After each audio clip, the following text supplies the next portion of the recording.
இருப்பதிலேயே ஏகாதசியில ஒரு பெரிய ஒரு சக்தி வாய்ந்த ஏகாதசி அப்படின்னா அது இந்த மார்கழி மாதத்துல வருகின்ற ஏகாதசி தாங்க.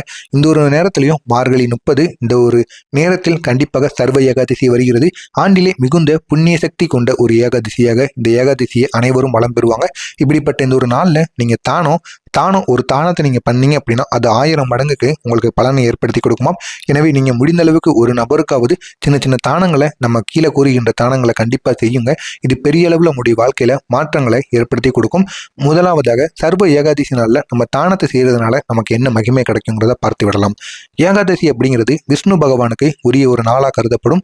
மார்கழியில் வரும் சர்வ ஏகாதசி வைகுண்ட ஏகாதசிக்கு இணையான புண்ணிய தினம் என்று அனைவராலும் கூறப்பட்டு வருகிறது. இந்த ஒரு நாள்ல நீங்க செய்ய வேண்டிய தானம் அப்படின்னா கடந்த ஜென்ம பாவங்களை கண்டிப்பா நீக்கும். நீங்க செய்கின்ற தானத்தின் மூலம் வாழ்க்கையில் ஏற்படும் தடைகளையும் அகற்றுமாம்.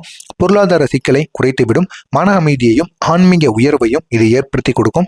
குடும்பத்தில் ஒற்றுமை மற்றும் நன்மையை நமக்கு வளர்க்கும். ஏகாதசி என்று பசியோடு இருப்பவனை நீங்க உணவளிப்பவன் விஷ்ணுவின் நேரடி அருளை பெறுவான் என்று புராணர்கள் அனைவரும் சொல்கின்றார்கள். எனவே இந்த ஒரு நாள்ல ஒரு நபருக்காவது பசியோடு இருக்கின்ற நபர்களுக்கு நீங்க உணவு வாங்கி கொடுங்க. கண்டிப்பா நீங்க இத்தனை நாட்கள் செய்த பாவங்களுக்கு ஒரு தீர்வானது கிடைக்கும். இந்த சர்வ ஏகாதசியில முதலாவதாக செய்ய வேண்டிய தானம் அப்படின்னா அன்னதானம் எல்லாவற்றிலும் ஒரு உயர்ந்த தானமாக கருதப்படுகிறது. இது ஏழை மக்கள், கோவில் பக்தர்கள், முதியவர்கள், பசியில் இருப்பவர்களுக்கு இந்த ஒரு தானத்தை நீங்க அலங்குங்க. இது பெரிய அளவில் உங்களுக்கு நன்மைகளை ஏற்படுத்தி கொடுக்கும். உங்களால் முடிந்த வெள்ளை சாதம், காய்கறி அல்லது சாம்பார், தயிர் போன்றவை கூட போதுமானது. உங்களால் முடிந்த ஒரு தானத்தை மட்டும் பசியில் இருக்கவங்களுக்கு வழங்குங்க. அதுவே போதுமானது.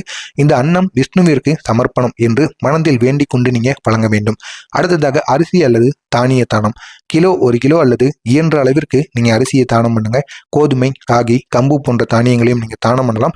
இதை கோவிலுக்கு அல்லது ஏழை குடும்பங்களுக்கு நீங்க வழங்குவது மிகவும் சிறப்பு. இப்படி வழங்கும் போது உங்களுடைய வறுமையும் கடன் சுமையும் உங்களை விட்டு நீங்கும். அடுத்ததாக வெல்லம் மற்றும் பால்.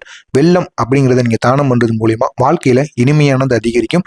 பாலை நீங்க தானமாக கொடுப்பது மூலமாக மன அமைதியானது கிடைக்கும். உடல்ல ஆரோக்கியமும் உங்களுக்கு கண்டிப்பாக பெருகும்.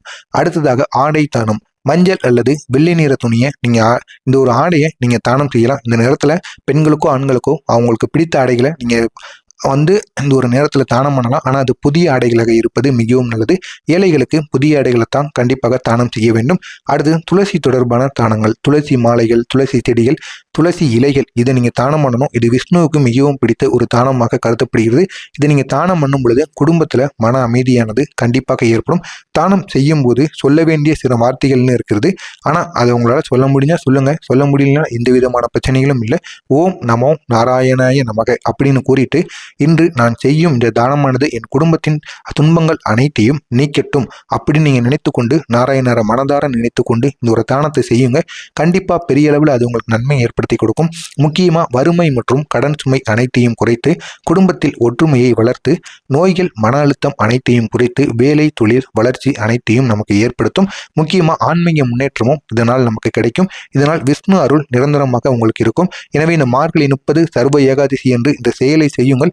பெரிய அளவில் உங்களுக்கு நன்மைகளானது நடக்கும். மறக்காம உங்களுக்கு தெரிந்த நண்பர்களுக்கும் இந்த ஒரு வீடியோவை ஷேர் செய்து அவர்களையும் இதனை செய்து அவங்களுடைய வாழ்க்கையிலும் மகிழ செய்யுங்கள். மறக்காம நம்முடைய சேனலை ஒரே ஒரு சப்ஸ்கிரைப் மட்டும் செய்து வைத்துக் கொள்ளுங்கள்.